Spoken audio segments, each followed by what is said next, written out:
ہندوستان میں انگریزوں کا دور تھا اور ہندوستان کی آزادی کی تحریک زوروں پر تھی اور اسلام کے اندر بدعقیدے جنم لے رہے تھے.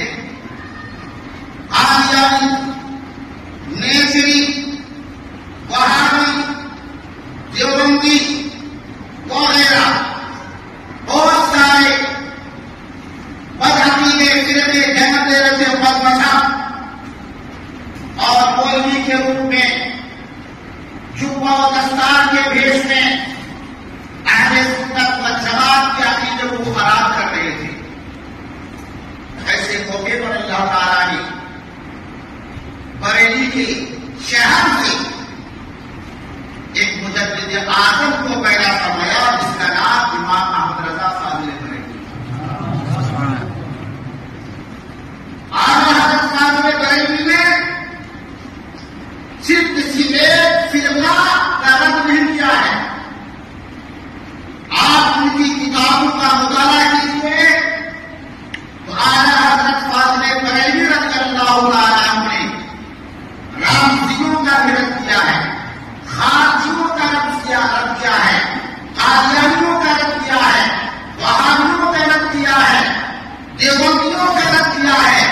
یعنی جن لوگوں نے بھی اللہ اور رسول کی شان میں ذرہ برابر گستاخی کرنے کی کوشش کی، امام احمد رضا فاضل بریلوی رضی اللہ تعالیٰ عنہ نے پہلے ان کو سمجھانے کی کوشش کی اور جب ان کی بات سمجھ میں نہیں آئی تو فاضل بریلوی رضی اللہ تعالیٰ عنہ نے اپنے قلم کے ذریعے سے زبردست رد فرمایا. سبحان اللہ.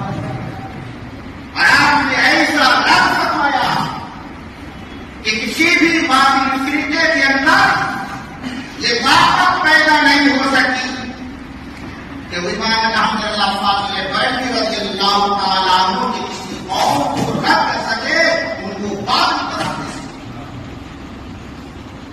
اعلیٰ حضرت فاضل بریلوی سے اگر ایک مسئلہ پوچھا گیا ہے تو فاضل بریلوی نے ایک ہی مسئلے پر ایک مکمل رسالہ تشریف فرمایا.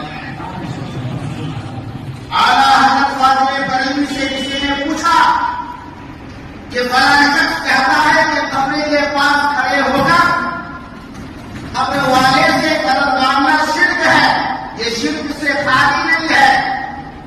اس لیے قبر کے اندر جو آدمی ہے ایک تو یہ ہے کہ وہ نکال کر گیا ہے، پھر باہر والے اندر والے کے درمیان مٹی کا پڑتا ہے، لہٰذا اندر والے باہر والے کو کیسے دیکھ سکتا ہے؟ جب باہر والا سکتا ہے اندر والے کو دیکھ نہیں پاتا ہے تو اندر والا جو ہوتا ہے وہ باہر والے کو کیسے دیکھے گا؟ یہ سوال تھا.